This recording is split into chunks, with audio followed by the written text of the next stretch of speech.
আসসালামু আলাইকুম সবাইকে। আশা করি সবাই ভালো আছেন। আলহামদুলিল্লাহ আমিও ভালো আছি। তো এই তো আমি এখানে সব মসলা দিয়ে আলুটাকে কষিয়ে নেব সুন্দর করে। এখনো কিন্তু আলুটা কোনোভাবেই কষা হয়নি, মাত্রই দিয়েছি। তো আগে মশলা দেওয়ার আগে দেখা উচিত ছিল, তো আমি দেখাতে পাইনি। এদিকে মাছগুলো ভেজে নিয়েছি। এই যে মাছগুলো দেখুন, এগুলা মাছ অনেকে অনেক নামে পরিচিত। তো আমি মনে করি এগুলো আহ, কি ফিশ যেন একটা বলে, টোনা ফিশ নাকি, ওরকম মাছটা, কিন্তু এটা ছোট। তা যাই হোক, এখন এই মাছগুলোকে আমি ভেজে নিয়েছিলাম চুলোয়। তো সুন্দর করে ভাজিনি, একটু অল্প করে ভেজেছি। ঝাড়খণ্ড এগুলো আমি তরকারিতে দেব, তো কিভাবে দেব ওটা আপনাদের দেখিয়ে দিচ্ছি। আর একটু ভাজলে এই কাঁটাটা উঠাতে অনেক সহজ হয়, যার জন্য আমি এরকম করে একটু ভেজে নিয়েছি। তো দেখুন, কাঁটাটা কিন্তু আমি উঠাই নিয়েছি দুই দিক থেকে। তো দুই দিকেই থাকে মাছটার কাঁটাটা, এর জন্য আমি বাছতেছিলাম। এখন এই যে উপরে কাঁটাটা যখন ফালা হয়ে গেছে, এখন আমি এই যে মাংসগুলো যে আছে মাছটার ভিতরে, এই মাংসগুলোকে আমি আলাদা করে নিচ্ছি।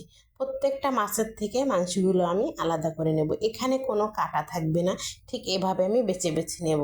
তো কাঁটা থাকলে কিন্তু আমার ঘরে খেতে একটু সমস্যা হয়। এত কাঁটাওয়ালা মাছ ওরা বেছে খেতে পারে না, যার কারণে আমাকে এরকম করে করে বেছে বেছে দিতে হয় ওদেরকে খাওয়ার জন্য। তো এই তো প্রত্যেকটা মাছই আমি সুন্দর করে করে বেছে দিচ্ছি। দেওয়ার পরে কিন্তু এগুলো আমি আপনাদের দেখিয়ে দিব। দেখবেন এই যে এই কাঁটাটা আমি বাইর করে ফালাই দিয়েছি। তো এখানে মনে হচ্ছে যে একটা কাঁটা, কিন্তু না, আরও কাঁটা ছিল।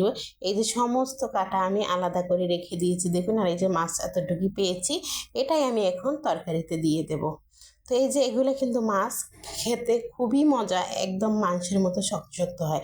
এদিকে এই যে আলুটা যে কষাতে চুলায় দিয়েছিলাম, অনেক সুন্দর সিদ্ধ হয়ে গেছে। এখন একটু ডাল ঘুটনি দিয়ে আস্তে আস্তে করে আমি এগুলোকে ঘুটে নেব, যাতে যেন আলুগুলো একটু ভাঙা ভাঙা হয়ে যায়। পুরোপুরি ভাঙবো না, একটু একটু আস্ত রেখে দেব। তো সেটাও আমি আপনাদের দেখিয়ে দেব কতটুকু আস্ত। এই যে দেখুন, ঠিক এরকম হবে। ঠিক এখনই কিন্তু আমি এই যে কাটা ছাড়া মাছগুলো এখানে দিয়ে দিচ্ছি। দিয়ে কিছুক্ষণ কষিয়ে তারপরে কিন্তু এখানে আমি ঝোলের পানি দিয়ে দেব। তো এইভাবে মাছ রান্না করে খেলে, যারা মাছের কাটা বেছে খেতে পারে না, কষ্ট হয়, তাদের জন্য আপনারা এভাবে রান্না করতে পারেন। খুবই ভালো লাগে, আর আপনার মাছটাও কিন্তু খাবে। এখন অবশ্যই ঢেকে দিয়ে এই যে জাল করে নিলাম কিছুক্ষণ। জাল করা হয়ে গেলে, টকবগে বলক চলে আসলে, এখানে আমি মশলা দিয়ে দিচ্ছি। এটা হচ্ছে একটা মশলা আমি নিজে তৈরি করেছি। আলুর যে এরকম রান্না করলে যে কোনো আলুর তরকারিতে আমি দিতে পারি। তারপরে তো ধনিয়া জিরার গুঁড়া দিয়ে দিচ্ছি। সমস্ত মশলা দেওয়া হয়ে গেছে। এখন কিন্তু আমি কি করব সেটাও দেখিয়ে দিচ্ছি আপনাদের। রান্না কিন্তু কমপ্লিট, এখন শুধু আপনাদের দেখার পালা। একটু বেড়ে আমি দেখিয়ে দেবো আপনাদেরকে, দেখবেন কত সুন্দর লাগতেছে। তো খেতে কিন্তু খুবই ভালো লাগে, তো আপনারা খেলেই বুঝতে পারবেন। এই যে আমার রান্না কমপ্লিট, এখন আমি প্লেটে নিয়ে নেওয়ার জন্য দেখাই দিচ্ছি আপনাদের। দেখুন, এভাবে নিয়ে খাবেন, খুবই ভালো লাগবে। তো আশা করি আপনাদের কাছে আমার ভিডিওটা ভালো লাগছে। অবশ্যই যদি ভালো লাগে, একটু হলে উপকারে আসে, আমাকে কমেন্ট করবেন, আর এবং আমার ভিডিওটা শেয়ার করে দেবেন।